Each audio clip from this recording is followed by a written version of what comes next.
उंबरठ्यावर पाऊल दिसते कोण आली ग.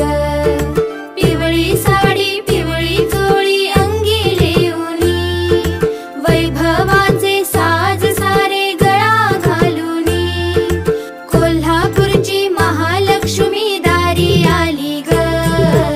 उंबरठ्यावर पाऊल दिसते कोण आली ग. उंबरठ्यावर पाऊल दिसते कोण आली ग. पैंजणाचा नाद आला गोड कानी ग. उंबरठ्यावर पाऊल दिसते कोण आली ग. हिरवा रंग खुलवी अति खुलवी सुंदर, हाती चुडा हिरवा भांगी लाल सिंदूर, तुळजापूरची आई भवानी दारी आली ग. उंबरठ्यावर पाऊल दिसते कोण